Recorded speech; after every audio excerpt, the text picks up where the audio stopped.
स्वागत, आप देख रहे हैं कहानी कुर्सी की। मैं हूं सौरभ। स्टूडियो में चारों मेहमान हमारे साथ हैं। हर्षवर्धन त्रिपाठी जी, विजय त्रिवेदी जी, प्रोफेसर संगीत रागी जी, संगीत चौहानकर जी। जयपुर की तस्वीर आपको दिखाते हैं। जयपुर में करणी सेना के सदस्य यूजीसी एक्ट और रेगुलेशन 2026 के खिलाफ मार्च निकाल रहे हैं। इसे सवर्ण न्याय यात्रा नाम दिया गया है। प्रदर्शनकारी नए यूजीसी नियमों को वापस लेने की मांग कर रहे हैं। प्रदर्शनकारियों का कहना है कि नए नियमों में झूठी शिकायतों के लिए सजा का प्रावधान नहीं है। करणी सेना का कहना है कि अगर सरकार ने फैसला वापस नहीं लिया तो देश भर में आंदोलन किया जाएगा। करणी सेना के राष्ट्रीय अध्यक्ष महिपाल मकराना का कहना है कि यूजीसी द्वारा प्रस्तावित नियम उच्च शिक्षा में योग्यता आधारित चयन व्यवस्था को प्रभावित कर सकते हैं। इनका आरोप है कि नई व्यवस्था से विश्वविद्यालयों और महाविद्यालयों में भर्ती प्रक्रिया में पारदर्शिता और समान अवसर की भावना कमजोर होगी। यूजीसी गाइडलाइंस आप सब जानते ही हैं। इस पर काफ़ी हंगामा हुआ था। अब तो इस बात को कुछ महीने बीत गए हैं। तस्वीरें भी देखते रहिए लगातार, पूरी स्क्रीन पर ले लीजिए तस्वीरें। ये हंगामा पुलिस के साथ भी कुछ धक्का मुक्की चल रही है। जयपुर की तस्वीरें हैं ये। यूजीसी गाइडलाइंस थी, जातीय भेदभाव रोकने के लिए उच्च शिक्षण संस्थानों में सख्त प्रावधान किए गए थे, लेकिन उसको फिर सवर्ण समाज ने उसको अपने प्रति एक तरफा कार्रवाई वाले प्रावधान माने थे और ये कहा था कि इसमें निहित है कि कोई भी भेदभाव होगा तो वो सवर्ण समाज का बच्चा करेगा, ये मान के ये गाइडलाइंस बनाई हुई है। हंगामा काफ़ी बड़ा था। मामला सुप्रीम कोर्ट में गया। सुप्रीम कोर्ट ने उस पर फिलहाल रोक लगा दी थी, लेकिन ये सरकार से मांग कर रहे हैं कि सरकार इसको विड्रॉ करे। सरकार की गर्दन इसलिए फंसी हुई है क्योंकि कई बैकवर्ड पॉलिटिक्स करने वाली कई पार्टियां जो हैं, उनका दबाव, पिछड़ी जातियों की पॉलिटिक्स करने वाली कई दलों का ये दबाव है कि अगर ये वापस ली गई तो फिर हम सड़क पर उतरेंगे और यहाँ सवर्ण समाज से जुड़े संगठन वो सड़क पर उतरेंगे। लेकिन लगा था कि मामला तो खत्म सा हो गया ये, लेकिन फिर इस प्रदर्शन के जरिए एक बार फिर इस मुद्दे को हवा देने की कोशिश की जा रही है। ये देखिए पुलिस के साथ ये सुलझाने की कोशिश थी। अभी क्योंकि जानबूझ किसी को अपने साथ गलत होता हुआ लगे उसका हक है कि वो उसको उठाए, लेकिन एक बार जब मामले में सुप्रीम कोर्ट ने कुछ एक्शन लिया है, फिलहाल गाइडलाइंस इन्फोर्स नहीं है ना सर? नहीं है ना। पहली बात तो ये जान लीजिए कि जो करणी सेना का कहना है कि इससे भर्ती प्रक्रिया प्रभावित होगी, तो भर्ती प्रक्रिया का और इससे इस यूजीसी गाइडलाइंस का कोई लेना देना नहीं है। ये तो बच्चों को या जो कुछ भी इस प्रदर्शन में है, ये जानबूझ करके भड़काया जा रहा है, गुमराह किया जा रहा है। दूसरी बात, जो भेदभाव को लेकर जो एससी एसटी के साथ था, वही ओबीसी पर भी लागू कर दिया के संदर्भ में भी लागू कर दिया गया था। तो उनका कहना था कि भाई अब तक तो हम लोग एससी एसटी का झेल रहे थे, अब जो है वो गलत आरोपों को झेल रहे थे, अब जो है वो ओबीसी का भी है। ओबीसी कई जगह डोमिनेंट कास्ट भी है। उत्तर प्रदेश में डोमिनेंट कास्ट है, कुर्मी और कोयरी यादव डोमिनेंट कास्ट के तौर पर है। बिहार के अंदर यादव और कुर्मी डोमिनेंट कास्ट के तौर पर है। अब इनको भी आप उसी श्रेणी में आप शामिल कर दे रहे हैं, तो ये हमारे साथ ज्यादती है और इसमें हमारे उत्पीड़न की संभावनाएं बढ़ जाती है। तो इस चीज को लेकर के बच्चों का एक रिजर्वेशन था। नहीं, वो होना, वो जायज रिजर्वेशन नहीं, वो जायज था। दूसरी बात, एक बहुत बड़ा तबके में जो भारतीय जनता पार्टी का समर्थक है, उसके मन में कहीं ना कहीं ये बात घर कर ये है कि भाई आप एससी एसटी ओबीसी के मुद्दे पर तो आप एक्स्ट्रा माइल चल देते हैं, जब सवर्णों की बात आती है तब आप उस पर जो है, ये आपका अपना वोट बैंक है, आपका कंसोलिडेटेड वोट बैंक है। अभी हम लोग हर साथ हम साथ खड़े होते हैं। बांकीपुर की जब बात कर रहे थे, जो है वो हमारा साथ लोगों ने बताया कि भाई ये भी एक मुद्दा रहा है लोगों के मन में, सवर्णों के मन में एक रोष है और वो जरूर वो भी शायद दिखाई दे रहा है। लेकिन मैं फिर अगेन वही कह रहा हूं भाई, ये किसी भी रूप में समाज के लिए अच्छा नहीं है। ये सरकार की गलती थी, इसमें कोई शक नहीं है, लेकिन जब एक बार मामला ठंडा पड़ गया तो इसको दोबारा कुरेदना भी ठीक नहीं है। नहीं, और अभी इसकी कोई वजह नहीं, कोई वजह नहीं है। हमारा कष्ट ये है कि हिंदू समाज इससे बिखरेगा। मेरा कष्ट यहाँ पर है कि ये ऐसी चीजें हैं जिसके आधार पर हिंदू समाज के अंदर जो है वो, जैसे मंडल के बाद हिंदू समाज बिखर गया था, बहुत मुश्किल से राम मंदिर आंदोलन ने समाज को किसी भी चीज से, जैसे समाज में गतिरोध बढ़े, टकराव हो, कोई भी चीज अच्छी नहीं है। तो ठीक है, तो अब लेकिन फिर भी इसको हवा दी जा रही है। लेकिन ये भी है ना सर, जब रोज रोज बात होगी कि रिजर्वेशन की सीमा 40 से बढ़ाकर 50, 60, 70, 80 की जाए, तो फिर ये भी एक तरह से कहते हैं ना कि उसकी भी प्रतिक्रिया दिखती है जब समाज को एक जहां जाकर सोचना चाहिए, मैं तो बार बार कहता हूं कि जो भी समाज मजबूत होता चला गया, जिनको आप ओबीसी के नाम से कह रहे हैं, तो उनको ओबीसी क्यों कहते हैं, उनको पिछड़ा क्यों कहते हैं, उनको आप लाइए सामान्य वर्ग में। धीरे धीरे तो देश का बड़ा वर्ग सामान्य हो जाए, ये अगड़ा पिछड़ा का भेद खत्म कीजिए। रिजर्वेशन को न्यूनतम करने की बात होनी चाहिए, आप बढ़ाते चले जाते हैं, तो फिर लोगों को लगता है कि फिर हम ये बात क्यों न करें। ये भी समस्या है। ये तब होगा जब रिजर्वेशन बढ़ाने की बात करने वाली पार्टियों को इसमें फायदे की जगह नुकसान दिखाई देने लगे। ऐसा करें लोग कि उनको नुकसान हो। देखिए, ये तो लोगों को सोचना है। राहुल गांधी रोज कहते हैं आरक्षण बढ़ाओ। नहीं, आरक्षण बढ़ाओ तो, लेकिन उससे लाभ कहां हो रहा है? और अगर आरक्षण 70 साल 75 साल से ये व्यवस्था चली आ रही, उसके बाद जब से मंडल लागू हो गए तब से ये वाली व्यवस्था चली आ रही, पहले एससी एसटी फिर ओबीसी शामिल करके, तो आपको कहीं तो सोचना पड़ेगा ना, इसमें भी रिफॉर्म करने की जरूरत है। तो रिजर्वेशन में भी आप रिफॉर्म कीजिए। सर, मुझे लगता है राजनीतिक दलों को भी ये देखना पड़ेगा ना, सरकार अगर भेदभाव करेगी, अगर राजनीतिक दल उसको लेकर भेदभाव करेंगे और राजनीतिक दल अपनी राजनीति जाति के आधार पर करेंगे, वो देखेंगे कि किस जाति को जोड़ने से हमका राजनीति हमारी ज्यादा वोट मिलता है। जब वो समाज में जाति अपने वोट के लिए जाति को बांटेंगे तो उनको रिटर्न में ये मिलना है ना। राजनीतिक दल और सरकार ये उम्मीद नहीं कर सकती कि हम अपनी राजनीति के लिए तो समाज को जाति में बांटे, जाति को अपने वोट के लिए इस्तेमाल करें और बाकी जाति के लोगों से कहो कि नहीं नहीं भाई आपको नहीं बटना है, आपको हिंदू बनकर रहना है, आपको हिंदुत्व के अम्ब्रेला में सबको इकट्ठा होकर रहना है। ऐसा नहीं हो सकता। सरकार को भी और राजनीतिक दलों को भी जिम्मेदारी तय करनी होगी कि वो समाज को जाति के आधार पर बांटकर अपना राजनीतिक स्वार्थ सिद्ध करने की कोशिश ना करे, वो सबको साथ लेके चले, किसी का नुकसान ना हो, न अपर कास्ट का हो, न ओबीसी का हो, न दलित का हो, न रिजर्वेशन पे तो बात नहीं करते अभी, वो अलग विषय है। ये तो शुद्ध बैठे बिठाए मुसीबत को बुलावा दिया ये गाइडलाइंस जारी करके। बिल्कुल, आपको इतना अंदाजा उनको होना चाहिए कि इसका रिएक्शन क्या होगा। सर, सरकार को क्या जरूरत थी ओबीसी जोड़ने की? एससी एसटी का था, आपने ओबीसी क्यों जोड़ा उसके अंदर? हम कह रहे हैं बच्चों पे आपको ये डालने क्यों? शिक्षण संस्थान में और हर तरीके की तरीके होते हैं। कोई किसी बच्चे ने अगर मान लीजिए कोई जातिगत कोई ऐसी टिप्पणी की किसी के ऊपर, आप सस्पेंड करो, रस्टिकेट करो, जो करना है करो। आप बच्चों के बीच में ये बातें डालते क्यों? ये नियम जो है वयस्कों पे लागू होने दो ना, बच्चों पे मत करो आप। मतलब वयस्कों से मेरा मतलब है बड़ों पे डालो। नहीं, बिल्कुल दुरुस्त बात है। और मैं तो बार बार कहता हूं, विश्वविद्यालय परिसर में छात्र की पहचान छात्र के तौर पर करिए। कोई भेदभाव की वजह से अगर कर रहा है तो उसके लिए कानून है, उसके खिलाफ काम करिए। उसमें जाति क्यों बीच में लाना? अगर जात के बीच उसके पर भी हो रहा है तो उसमें ढेर सारे कानून है। एक कमेंट आपका सर, सब पर सारे विवाद पर, फिर आगे मैं इस बात से सहमत हूं मैं तो, लेकिन ये हो नहीं रहा ना, प्रैक्टिकल बात तो नहीं है। आपने जो बात कही वो ज़्यादा महत्वपूर्ण है कि भाई जब आप उनको जिता रहे हैं तो फिर ये कैसे उम्मीद करेंगे कि इस पर काम हो। आरक्षण को देखो खत्म तो किया ही नहीं जा सकता मेरे हिसाब से। आरक्षण को रीक्लासीफाई रीडिजाइन करने की जरूरत हो सकती है कि जो जातियों को जरूरत है, हिम्मत नहीं है। हाँ, तो वो हिम्मत नहीं, मैं तो अब वही बात तो मैं कह रहा हूँ कि नहीं है हिम्मत, लेकिन रीक्लासीफाई और रीडिजाइन करने की जरूरत है। और इसको भी समझने की जरूरत है कि सर हम जो लोग कहते हैं कि भाई एससी एसटी उसको मिसयूज कर रहे हैं, तो मुझे बताइए देश का कौन सा ऐसा कानून है जिसका मिसयूज नहीं होता? और यदि इसका परसेंटेज देखें, यदि फैक्ट्स पर हम लोग फैक्ट्स पर फिर वही वाली बात होती है, प्रोफेसर साहब नाराज होते हैं। एससी एसटी एक्ट का कितना मिसयूज हुआ है मुझे बताइए? जिससे ज़्यादा प्रताड़ित एससी एसटी हुए कि नहीं हुए हैं? या ओबीसी को भी ले लेंगे तो क्या होगा?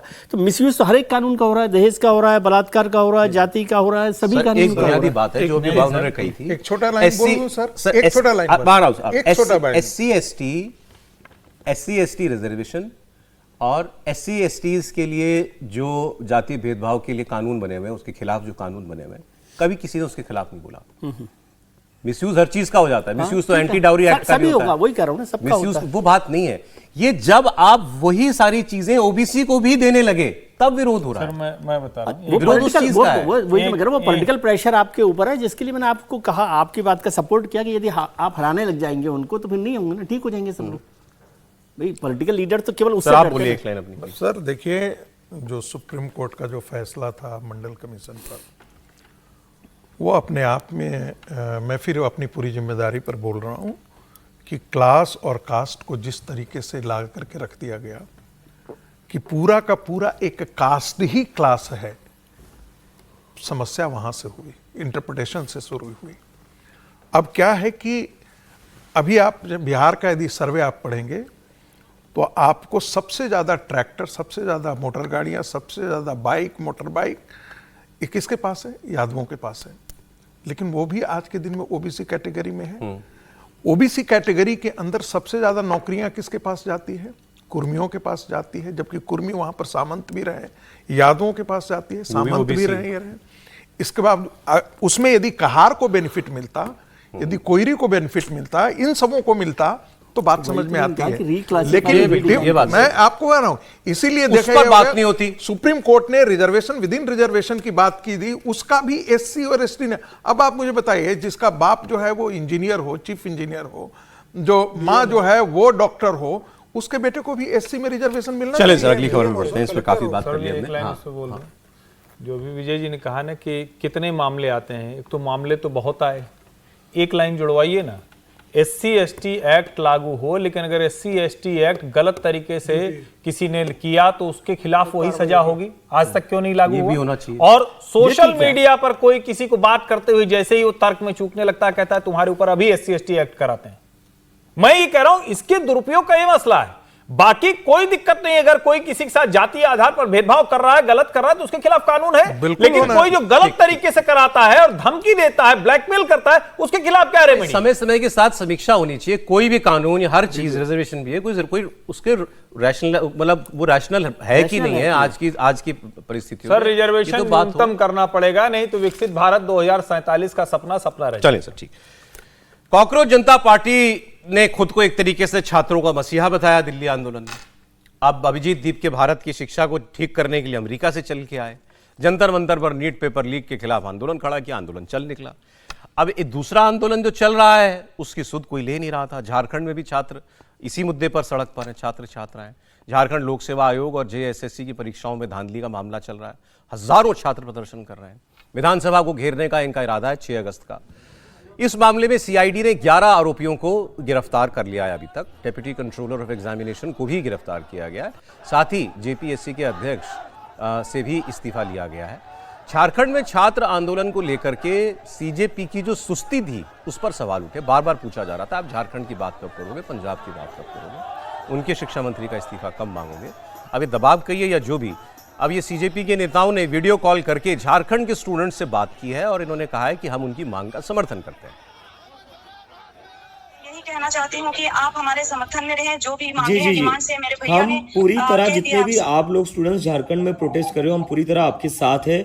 हमारा पूरा सपोर्ट आपके साथ है और आपको किसी भी चीज की जरूरत रहेगी, आपकी जो भी रिक्वायरमेंट होगी आप हमें बता दीजिए। हम वो सारी चीजें करेंगे जो आपके आंदोलन को मजबूत कर सकती है। और आपकी जितनी भी डिमांड्स है, हम उन डिमांड्स का भी पूरा समर्थन करते हैं और हम हमारी तरफ से भी उन डिमांड्स को आगे रखेंगे। जी सर, बहुत बहुत धन्यवाद सर।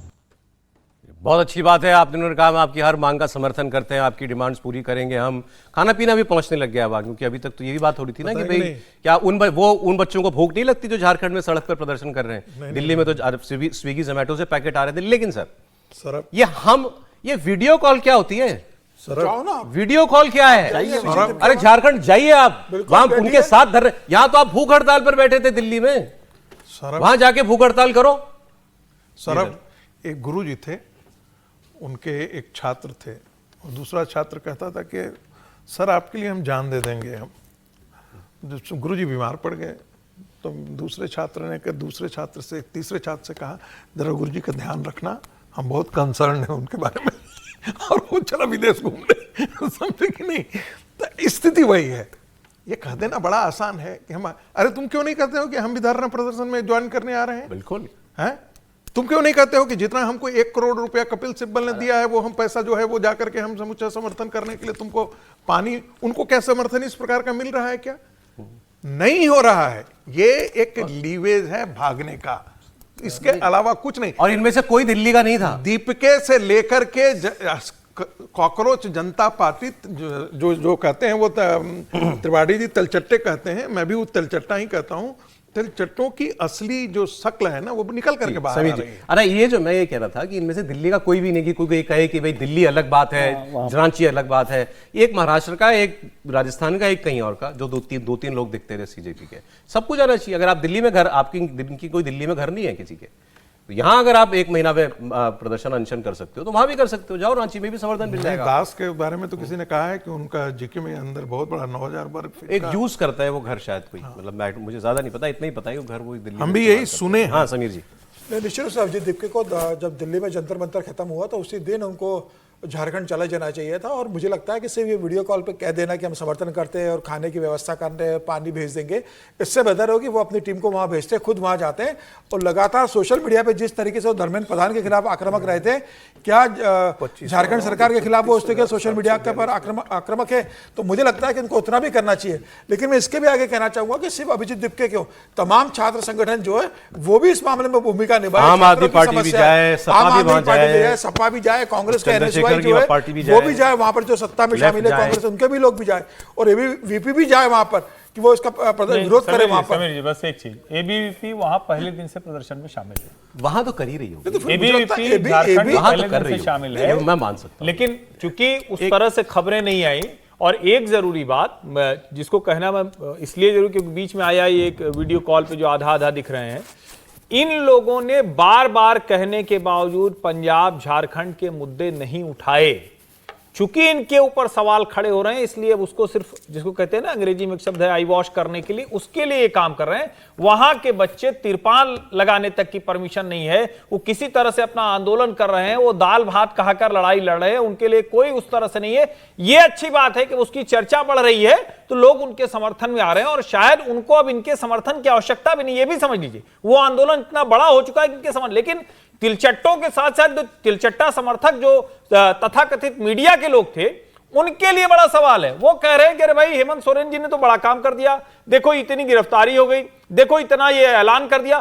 क्यों उस वक्त क्यों नहीं कह रहे थे जब धर्मेंद्र प्रधान के समय था? सवाल यही कि क्या आज वो हेमंत सोरेन का त्यागपत्र मांग रहे हैं? क्या आज वो शिक्षा व्यवस्था, नौकरी बेचना, उस सब के खिलाफ कोई खड़े? तो जवाब है नहीं खड़े हुए। ये सिर्फ और सिर्फ धोखा देने की कोशिश कर रहे हैं जो तिलचट्टा पार्टी के नेता है। ये सवाल तो आप विद्यार्थी परिषद से भी पूछ सकते हो ना, देश का सबसे बड़ा छात्र संगठन। मैं तो रोज पूछ रहा हूँ कि झारखंड में जब जा रहे हैं, अच्छी बात शामिल है वहां, नहीं झारखंड में नहीं, दिल्ली में तो शामिल नहीं है ना, सब दिल्ली में भी शामिल नहीं, लेकिन वो इनके साथ क्यों जाएंगे?